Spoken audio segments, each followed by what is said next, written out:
विसर्जनाच्या आदल्या दिवशी नेहमी मिलादची मिरवणूक सुद्धा आहे. आता वरिष्ठ स्तरावर त्याच्यावर निर्णय होईल की कुठल्या दिवशी होणार आहे, तर ती बाब आपल्या सर्वांना लक्षात ठेवायची आहे. तर असे सर्व सण एकत्र आल्यामुळे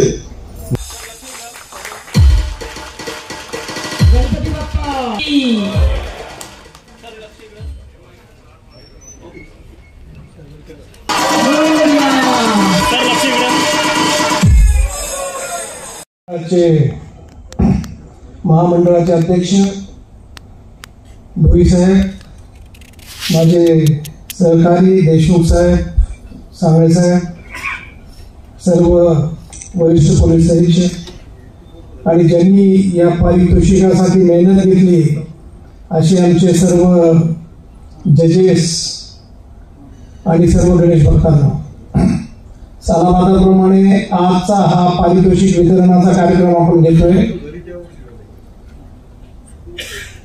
या पारितोषिक वितरण कार्यक्रमाचा उद्देश हा आहे की दरवर्षीप्रमाणे आपण जे गणेशोत्सव साजरे करतोय त्या गणेशोत्सवात एक प्रकारची क्वालिटी आली पाहिजे, काहीतरी वेगळेपणा आला पाहिजे, आपण लोकांना आकर्षित केलं पाहिजे, असे काहीतरी आपण रोषणाई दिली पाहिजे किंवा आपण असे कार्यक्रम आयोजित केले पाहिजे. त्यामागे हा पारितोषिक वितरणाचा कार्यक्रमाचा उद्देश आहे आणि पारितोषिक ठेवण्यामागचा उद्देश आहे. आपले जे जजेस आहेत ते सर्व प्रतिष्ठित लोक आहेत, वर्षानुवर्षाचा त्यांना अनुभव आहे. एकूण 133 सार्वजनिक गणपती आपल्याकडे बसतात. त्या गणपतीमधून आपण त्यातले सर्वोत्कृष्ट गणेश मंडळांचे निवड करतो. मुळात गणेशोत्सव हा सण लोकमान्य टिळकांनी एवढ्यासाठी साजरा करायला सुरुवात केला की त्यावेळेला ज्या वेळेला ब्रिटिश होते या देशात, गणेशोत्सव हा अनादी कालापासून साजरा होतो, पण त्याचं सार्वजनिक रूप हे लोकमान्य टिळकांनी 1893 पासून सुरू केलं. त्याच्या मागे उद्देशच हा होता की लोकांना जमा करण्यासाठी काहीतरी आपल्याला कारण पाहिजे होतं. त्यावेळेला ब्रिटिश काळात बरेचसे रेस्ट्रिक्शन्स होते, लोकांना जमण्यासाठी प्रतिबंध होता. तर त्या काळात लोकांना जमवण्यासाठी या उत्सवाच्या माध्यमातून कसं जमवता येईल त्यामागे हा उद्देश होता आणि त्यातून गणेशोत्सव सुरू झाला. मग वर्षानुवर्ष यात बदल होत गेले. आम्ही ज्या वेळेला गणेशोत्सव साजरा करायचो त्यावेळेला डीजे वगैरे काही नव्हता. त्यावेळेला तळम ताशा म्हणायचं त्याला आपण. इकडे काही शब्द मला माहित नाही, हा मराठवाड्यातला प्रचलित शब्द आहे. मग त्याच्यावर चालायचं, मग ते थकायचे म्हणून मग नाचणं थांबायचं थोडे वेळ. पण आता काय डीजे आहे त्यामुळे काय थांबायची गरज कोणाला पडत नाही. रात्री 12 वाजता पोलिसांनी बंद केल्यावरच थांबत, त्याच्या आधी थांबतच नाही. तर त्या अनुषंगाने मला हे सांगायचं आहे, मी दरवेळेस प्रत्येक म्हणजे असं वाटतं तुम्हाला वाटू नये की फक्त गणेश मंडळाला सांगतोय. मी प्रत्येक मंडळाची ज्या ज्या वेळेला बैठक झालेली आहे त्या वेळेला सांगतो. मागे आंबेडकर जयंतीची सुद्धा ज्या वेळेला आम्ही बैठक घेतली अध्यक्षांची, आणि इथं तुम्ही सर्वोत्कृष्ट गणेश मंडळाचे लोक जमलेले आहात. त्यामुळे तुम्हाला काही 4 गोष्टी सांगाव्या असं मला वाटतं. हे ऑकेजन आहे, नेहमी सगळे एवढे लोक एकत्र भेटत नसतो. आपण जे वर्गणी गोळा करतो या गणेशोत्सवाच्या माध्यमातून, आणि आजकाल जे डीजेची प्राइसेस आहेत 1-1.5 लाख आहेत. 6 महिने आधी बुक करावं लागतं, 6 महिने आधी बुक करावं लागतं. तर मला म्हणायचं की ज्या उद्देशाने हा उत्सव सुरू झाला त्याचा आपण सार्थक करतो का, हा आपला पहिला प्रश्न आहे. आपण एवढी वर्गणी गोळा करतो आणि ती डीजेच्या माध्यमातून आपली वाया जाते. त्यापेक्षा ती समाजाच्या कुठल्या तरी उपयोगासाठी उपयोग करता येईल का, हा विचार करायची ही वेळ आहे. मी कायम आल्यापासून म्हणत असतो. मी मागे उज्जैनला गेलो होतो महाकाल मंदिराला. मग तिथून एका माझ्या मित्राच्या ओळखीच्या दुकानात गेलो. मग त्यांनी विचारलं, सर आप कहाँ हो म्हणून. तर मी म्हणलं, यार मैं ठाणा में हूँ. तो म्हणलं, ठाणा कहाँ आहे. अरे म्हणलं, त्याला याला कसं सांगावं. मी म्हणलं, मुंबई के बाजू में. तो म्हणला, मुंबई के बाजू में क्या. भाई सर वहाँ बहुत बार आता हूँ म्हणला. मी म्हणलं, कहाँ आते हो. तो म्हणलं, सर मैं भिवंडी आता हूँ. अरे मी म्हणलं, मैं भिवंडी में येऊ म्हणून. मग तेव्हा त्याला कळलं की मी कुठं काम करतो. त्यामुळे भिवंडीची एवढी ओळख अख्ख्या भारतात आहे.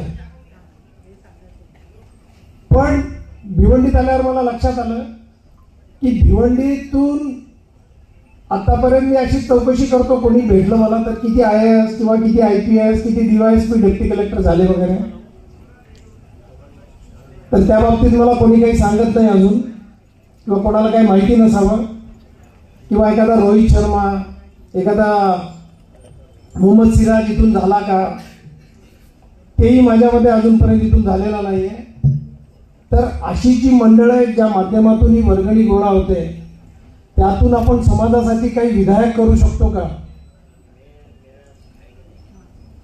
एखादं कॉम्पिटिटिव्ह एक्झामचं सेंटर सर्व गणेश महामंडळ मिळून काढू शकतं का. कारण ज्या प्रतिकूल परिस्थितीत बाबासाहेब 22व्या वर्षी कोलंबिया युनिव्हर्सिटीला गेले, मी सुद्धा LLB करतोय, LLM करायची माझी इच्छा होती, हार्वर्डमध्ये करायची, पण हार्वर्डची फीस खूप जास्त आहे. पण त्या काळात बाबासाहेब 22व्या वर्षी जर कोलंबिया युनिव्हर्सिटीमध्ये जात असतील, तिथून जाऊन केम्ब्रिज युनिव्हर्सिटीमध्ये जर इकॉनॉमिक्ससाठी रजिस्टर होत असतील, तर आज या काळात आपण भिवंडीमधून किती लोक कोलंबिया युनिव्हर्सिटीला पाठवले, किंवा किती लोक केम्ब्रिज किंवा ऑक्सफोर्डला पाठवले, का फक्त DJ लावून नाचणारच आहे आपण. आणि प्रत्येक जयंतीला, म्हणजे मी हनुमान जयंतीची सुद्धा मिरवणूक बघितली, 15-15, 16-16 वर्षाची पोरं नाचत होती त्या डीजेवर 3 तास. रिसेंटली तुम्ही बघितलं असेल, त्या डीजेमुळे पुण्यात एका मुलाचा मृत्यू झाला हार्ट अटॅक येऊन. ते लेझरही आता नवीन कल्चर आलंय लेझरचं, त्याच्यात काही जणांचे डोळे गेले. मग हे आयसोलेटेड छोटे छोटे इन्सिडेन्सेस असतात आणि ते कुठेतरी पेपरमध्ये एका कोपऱ्यात येतात, कोणाला लक्षात येत नाही. त्या दृष्टीने आपण सामाजिक विषय धरून त्याचे काही कार्यक्रम आपल्याला गणपतीमध्ये ठेवता येतील, कुठली विधायक कामं करता येतील का त्या माध्यमातून, जेणेकरून आपल्या एरियामध्ये राहणाऱ्या गरीब पोरांना शाळा शिकण्यासाठी, कॉलेज शिकण्यासाठी, कुठली कॉम्पिटिटिव्ह एक्झाममध्ये पार्टिसिपेट करण्यासाठी, किंवा कुठं बाहेर जाण्यासाठी, देशाच्या बाहेर शिक्षणासाठी जाण्यासाठी काही मदत करता येईल का, हे बघणं आपण अत्यंत आवश्यक आहे. आणि आपण एक मंडळ म्हणून, आपण सोसायटीमधला खूप मोठा ग्रुप असतो, आपण वर्गणी म्हणून जर एखाद्याला मागितली तर तो अनिच्छेने का होईना देतो, पण आपण जर विधायक काम करणार असेल तर ही लोक तुम्ही मागता त्यापेक्षा जास्त वर्गणी देतील जर विधायक काम होणार असेल तर. त्यामुळे या दृष्टीने सुद्धा गणेश मंडळाने विचार करावा. बाकी सगळ्या सूचना या सार्वजनिक आपलं गणेशोत्सव साजरा करताना काय करायच्या ह्याच्यासाठी सार्वजनिक गणेशोत्सव महामंडळाने दिलेल्या आहेत, त्याचंही पालन होईल ही अपेक्षा बाळगतो आणि माझं प्रास्ताविक संपवतो. धन्यवाद. साधारणतः येणाऱ्या लोकांकरता खुली ठेवावी. आणि म्हणून अशा प्रकारच्या या हेतूने आपण हा जो कार्यक्रम या ठिकाणी घेत असतो, त्या कार्यक्रमाचं फार महत्त्व आहे. या कार्यक्रमामुळे आपल्या भिवंडी शहराचं नाव उज्ज्वल झालेलं आहे. फक्त आपण म्हटल्याप्रमाणे सर आपल्या देशामध्ये नाही तर बाहेर देखील आपल्या युनोमध्ये भिवंडी शहराचं नाव निघालं, जपान चीनमध्ये भिवंडी शहराचं नाव निघालं शांतता प्रस्थापित करण्याच्या संदर्भामध्ये, जातीय सलोखा राखण्याच्या संदर्भामध्ये. आणि म्हणून अशा प्रकारच्या गुणवत्ता ज्यांनी निर्माण केली या शहरामध्ये, ज्या मंडळाने आपल्या सर्व इतर धर्मीच्या लोकांना बरोबर घेऊन गणपती उत्सव साजरा करण्याचा प्रयत्न केला, अशा सर्व मंडळांना या ठिकाणी आपण जी पारितोषिक पात्र आहेत अशा मंडळ आपण आपल्या हस्ते सर विनायक सर देशमुख सरजी आपल्या हस्ते या ठिकाणी पारितोषिक देऊन आपण त्याचा गौरव करणार आहोत. आम्हाला आपण संधी दिली त्याबद्दल आपण मी प्रामुख्याने पोलीस विभाग परिमळ 2 यांचे आभारी आहे. धन्यवाद सर. जय हिंद, जय महाराष्ट्र. या कार्यक्रमाचे अध्यक्ष अप्पर पोलीस आयुक्त सन्माननीय विनायक देशमुख साहेब, तसेच आमच्या शहराचे पोलीस आयुक्त सन्माननीय डॉक्टर श्रीकांत परबकारी साहेब, दोन्ही ACP, पाची पोलीस स्टेशनचे सिनियर PI, त्यांचे सहकारी, शांतता समितीचे सदस्य, पत्रकार बांधव, भगिनी आणि गणेश मंडळांचे पदाधिकारी, अध्यक्ष, या ठिकाणी पत्रकावर मी बघितला बऱ्याचशा पाहुण्यांची नावं आहेत. त्यात अजय वैद्य साहेब आहेत, खासदार साहेब आहेत, 2 आमदार साहेबांची नावं आहेत. त्यांनी वेळात वेळ काढून या ठिकाणी यायलाच पाहिजे होता. का तर या शहरातली जी मंडळं आहेत त्यांना प्रोत्साहन देण्यासाठी, त्यांचं कौतुक करण्यासाठी या ठिकाणी त्यांनी यायलाच पाहिजे होता असं मला वाटतंय. बरीच वर्ष मी बघतो आपण नावं टाकत असतो पण येत नाही, यायला पाहिजे असं मला वाटतंय. पुरस्कार वितरण समारंभासाठी आपण इथं सर्वजण हजर आहोत. आज मंचावर उपस्थित सार्वजनिक गणेशोत्सव महामंडळाचे अध्यक्ष श्री मदन भोई, माझे सहकारी श्री श्रीकांत परोपकारी, ACP देशमुख, ACP सचिव, 29 वर्ष आज होत आहे त्याला. तर हे एवढ्या प्रदीर्घ काळ हा उपक्रम चालू ठेवणे म्हणजे हा एक अतिशय स्तुत्य भाव आहे. तर त्याबद्दल मी सर्व आयोजकांचे, परीक्षण समितीचे आणि आमच्या विभागाच्या सर्व अधिकाऱ्यांचे अभिनंदन करतो. इथे जे गणेश महामंडळ कार्यरत आहे ते सुद्धा 1984 पासून कार्यरत आहे आणि त्यालाही जवळपास 40 वर्षाचा कालावधी झालेला आहे. तर त्यांनी सुद्धा हा गणेश उत्सव विधायक पद्धतीने साजरा व्हावा आणि चांगले उपक्रम व्हावेत यासाठी सुद्धा मोठा हातभार लावलेला आहे. आपल्याला सर्वांना माहीत आहे की भिवंडी शहर हे अतिशय संवेदनशील आहे आणि त्याला कारणही तसेच आहेत. परंतु आपण हल्लीच्या काळात पाहतो की आपल्या सर्वांच्या सहभागामुळे आणि पोलीस विभागाच्या कामामुळे याच्यात बराच फरक जाणवतो आता सध्या आणि आपल्याला जी अतिसंवेदनशील जी ओळख आहे ती आपल्याला पुसून टाकायची आहे.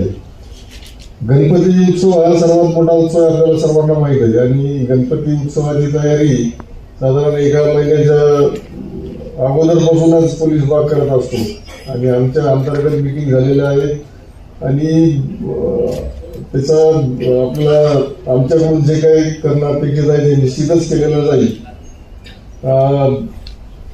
गणपती महामंडळ आणि वेगवेगळ्या विभागाची बैठक लवकरच DCP साहेब आयोजित करणार आहेत आणि आपल्या ज्या काही समस्या आहेत त्या आम्ही सोडवण्याचा प्रयत्न करू. विशेषतः ज्या महापालिकेशी संबंधित समस्या आहेत त्यावर सुद्धा निश्चितच आम्ही तोडगा काढण्याचा प्रयत्न करू. महामंडळाने एक पॅम्पलेट जारी केलेलं आहे आणि त्यात बऱ्याच सूचना दिलेल्या आहेत. म्हणजे पोलीसकडून दिल्या जातात खरं तर या सूचना, पण त्यांनी स्वतःहून दिलेल्या आहेत. त्या जर सर्व सूचनांचं पालन केलं तर निश्चितच आपला जो गणपती उत्सव आहे तो संपूर्ण राज्यासाठी आदर्श ठरेल. तर माझी सर्वांना विनंती आहे की याच्यात सर्वांनी त्या सूचनांचं पालन करावं. विशेषतः आमच्या डॉक्टरांनी सांगितलं, DCP नाही डॉक्टर म्हणतो, डॉक्टरांनी सांगितलं की BG किती घातक आहे आपल्या आरोग्यासाठी. तर याच्यात बैरेपणा तर आहेच, परंतु काही ठिकाणी नवरात्रात आपण ऐकलं असेल बातम्यांमध्ये की काही व्यक्तींना हृदयविकाराचा सुद्धा झटका आला त्यात.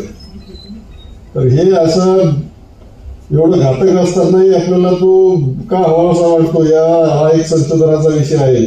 आता आम्ही बंदोबस्त बऱ्याच ठिकाणी फिरतो पण DGच्या समोर 5 मिनिटं सुद्धा उभं राहू शकत नाही आणि जे मंडळाचे लोक आहेत ते मिरवणूक सुरू होऊन संपेपर्यंत एवढ्या आवाजात कसे राहतात हा एक म्हणजे विचार करण्यासारखी बाब आहे. त्यानंतर आपल्या मंडळाच्या परिसराची आपली जबाबदारी आहे. तिथल्या सुरक्षितेची, मूर्तीची सुरक्षा असेल, तिथे येणाऱ्या भाविकांची सुरक्षा असेल आणि विशेष म्हणजे येणाऱ्या महिलांची आणि मुलांची जी सुरक्षा आहे त्याकडे आपण विशेष लक्ष देणं आवश्यक आहे.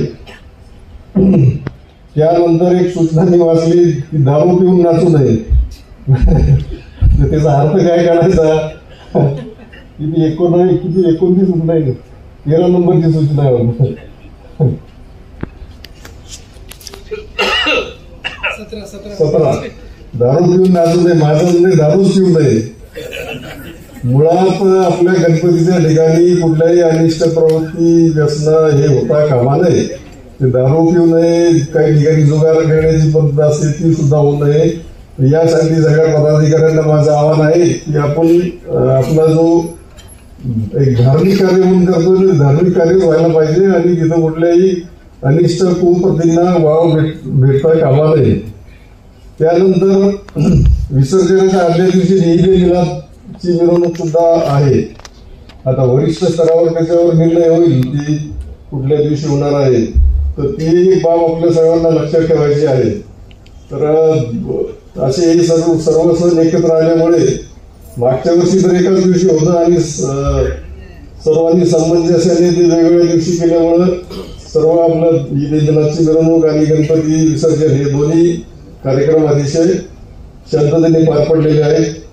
तर ह्या वर्षी सुद्धा आपल्या सर्वांचं सहकार्य आम्हाला पाहिजे जेणेकरून हे सर्व कार्यक्रम आपले शांततेत पार पडतील. आजच्या या पुरस्कार वितरण समारंभात ज्या मंडळांना पुरस्कार मिळालेले आहेत त्या सर्वांचे मी हार्दिक अभिनंदन करतो आणि आपल्या कार्यातून निश्चितच इतर मंडळांना सुद्धा प्रेरणा मिळेल आणि ते सुद्धा अतिशय आपल्यासारखं विधायक आणि चांगलं कार्य करतील अशी मला अपेक्षा आहे. मला इथं बोलून अध्यक्ष भाषणाचा मान सन्मान दिला त्याबद्दल सर्वांचे आभार व्यक्त करतो आणि नंतर आता आपण पुरस्कार वितरणास सुरुवात करू. धन्यवाद. 2 दिवसात हे सर्व काम पूर्ण करणार. आता गणपती बसायला आता फक्त 7 दिवस आहेत. त्या तिथे यायला पाहिजे होता, मला खूप बोलायचं होतं. फक्त टेंडर काढतात, त्या टेंडर ज्यांना देतात त्यांच्यावर त्या इंजिनियरचं लक्ष नाही, त्यांचे अधिकारी ते देखरेख नाही, काय नाही, सर्व चाललंय बेभरोशा. शेवटी जनतेचा पैसा आहे. एक तुम्हाला उदाहरण सांगेन, कामतगर घाटावरती जी कमान होती ढोलपुरी कमान, लाखो रुपये कमानीला लागले दगड, ढोलपुरी दगडाची ती काढली आणि ती व्यवस्थित ठेवायला पाहिजे, तर दगडाची किंमत होती. पण ती गेल्या वर्षी तिथे टाकली कचऱ्यात, तिथे आज पण त्या कचऱ्यात आहे. परवा जाऊन आलो, बघून आलो, फोटो काढले आणि सर्व विसर्जन झाड मी बघितले. फक्त टेंडर द्यायचा, त्याच्यावरती यांचे अधिकारी कोणी इंजिनियर लक्ष द्यायला नसतात. आता घाट सफाईचा टेंडर याला पण दिलाय, तिथे जेसीबी पोकळण उतरवतात आणि परवा बघितलं कामत घाट, वराळदेवी घाट या ठिकाणी सर्व काढलेला चिखल तिथेच. पाऊस पडला तर चिखल पुन्हा त्याच्यातच जाणार ना. थोडा ह्या आमच्या जनतेच्या पैशाची जरा थोडी किंमत व्हायला पाहिजे मला वाटतंय. अशा बऱ्याचशा त्रुटी या शहरात सुरू आहे आणि मी आपल्याला सर्वांना सांगेन, आपलं सुद्धा कर्तव्य आहे. आपल्या गावात कुठे गटर होत असेल, पाचपेट होत असेल तर आपण बघा ना, आपण या नगरपालिका टॅक्स भरतो, आपला पण तो काम आहे. चौकशी करा, त्याची माहिती घ्या. का चाललंय ठेकेदार काम करतो, निघून जातो, पैसे घेतो, शेवटी आपल्या पैशाचं नुकसान आहे. आपल्याला मी विनंती करेन की आपण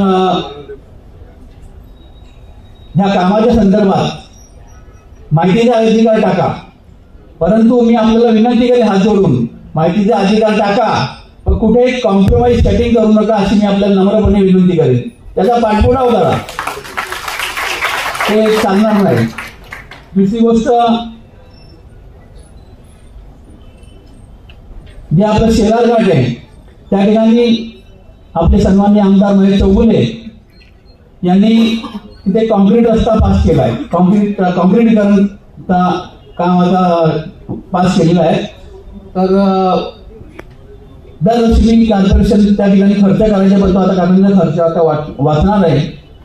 मी शेलार ग्रामपंचायतीला पत्र दिलं होतं बऱ्याच वर्षापूर्वी की बाबा तिथे कॉन्क्रीटीकरण करा, तिकडे तुमच्या काय कार्य होतील, लग्न होतील, साखरपुडा होतील, मार्केट बसेल, त्याने तुम्हाला उत्पन्न होईल. पण त्या कामाचा शुभारंभ आता काम चालू आहे, येत्या 10-15 दिवसात ते पूर्ण होईल. मी महेश चौगुले यांना खास करून आपल्या सर्व मंडळाच्या वतीने धन्यवाद देईन, त्यांचा आभार मानेन.